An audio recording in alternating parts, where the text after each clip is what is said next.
If people keep behaving in that way, where do you think it goes? I mean, I think the fear is in some ways a real one. As I say, I mean, it's always hard to put your own life in historical perspective. So if you've got a chance of losing your job, if you say something, it doesn't much matter if people in the past used to get burnt at the stake. You know, your job that's on the line. It's your Mm. household income that's at risk. So I do understand why people have that sort of fear that you describe. Um, I also think that the current online culture that has washed across us in our own adult lifetimes makes it harder than it has been in the past to retain a sense of resilience against the mob. Mm. Uh, I think that, for instance, if you were the target of a letter writing campaign until quite recently, you know, they can brush over you quite easily. There's something particularly visceral and all encompassing about the online world, which means that when it comes for somebody, they really do feel, and I know quite a lot of people who suffered from it, they really do feel like everybody in the world hates them. Mm. And it's a horrifying, lonely making feeling. And then they think they can't step out of the house. They're so embarrassed. And actually, of course, although the online world and the real world do overlap, they don't overlap completely. And what happens is that people go out into the real world again, and they realize, no, the real world is still there. Mhm. But they are legitimate fears. I think it's a particular issue, as you know, because increasingly it's been that people don't know what the rules are.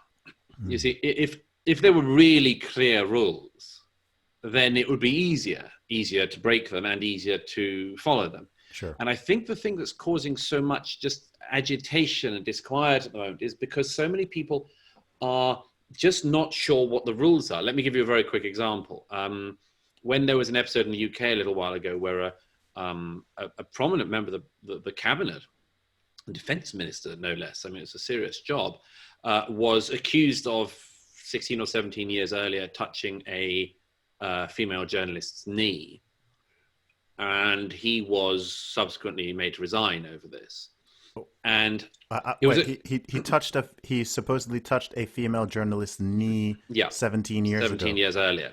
And he put his hand on her knee, and she said, I know the party involved, she said, "Take your hand off my knee, or I'll thump you." Yeah, Which yeah. is, it was one way that women can deal with that. Hmm. And he took his hand off the knee, and that was it.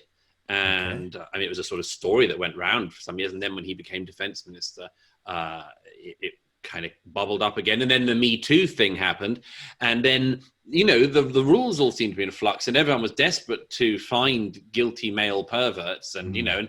and the bar lowered somewhere, and somewhere the historic knee touch became a thing, and he had to resign.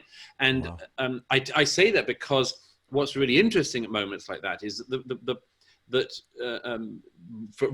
for better or worse, societal manners shift very swiftly at such moments, and non-criminal behaviors suddenly become almost criminal. Mm. And people are asked questions in their workplace like, can you assure me, I think this is a question he was asked by the Prime Minister before resigning, can you assure me that nothing like this has ever happened on any other occasion? Can you assure me you have never had made an inappropriate advance for a woman? And because you don't know what the new rules are exactly, nobody can give that assurance. And Mm. and so you get a few people piping up, who are always, by the way, the guilty ones.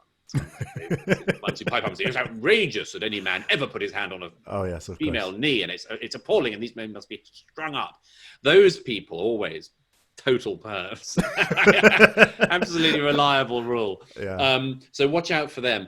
But no, most normal men in that situation they put their heads down, because basically everybody has done something, Yeah. which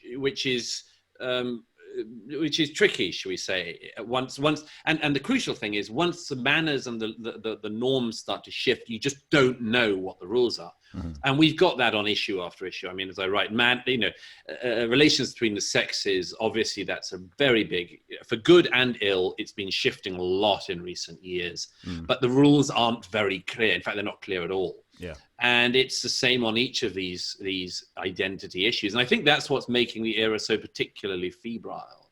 Mm. Mm. There was a second part of your question. You said, Yeah, why? sure. I was wondering if people, so I'm often trying to encourage people. Part of the reason why I am fairly vocal, especially on Twitter, but also in my interviews, etc., is because I want to embolden, encourage, and inspire other people to just speak their mind and That's to right. to speak openly and to not live in this sort of collective fear and Mm, cowardice. Because mm. I have a lot of concerns that if people en masse continue to do that, it's just going to get worse and worse and worse. And I Yes. get a lot of people like you were saying who tell me, yeah, but it's easy for you to say you're self-employed. Like Mm. I could lose my job, I could lose this, and I'm thinking, well, and a lot of people will say, oh, I've got children, I need to look after my Yeah. children. But I think in 5 years from now, 10 years from now, 15 years from now, if people continue with that attitude, then what sort of world and culture are those children even going to inherit? Are they Yes. going to be Yeah. allowed to Yeah. say, are they going to be allowed to say anything? Are we going to have the That's return right. of, blasphemy laws and expanding hate speech laws just in a reversed sense? Yeah, yeah, I completely agree. I mean, you see little glimpses of exactly what you ended up with just at the end of that point there. It happening in places like Scotland, where there's an Mm, attempt to regulate speech that's just coming in.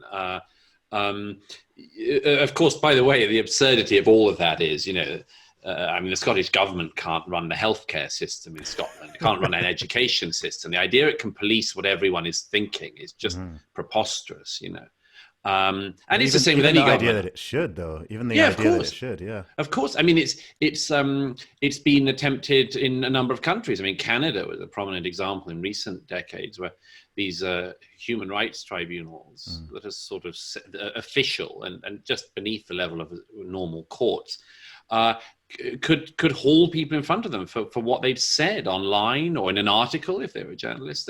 And these things went on, and you think, have you not got anything you could be doing rather than this thing that you just shouldn't be doing? mm, Um, all of our countries have pretty developed, pretty good hate speech laws, or at least mhm, incitement laws. And whenever somebody suggests that the solution is to have more laws to make sure we make people nicer, you just think there is a fool. There is a mhm, fool. mhm. Uh, because as I've always said, a society in which even your deepest feelings can be trodden upon is the only society worth living in. I do not scam. Put some respect on my name. Sick like a bang, clicking a bang.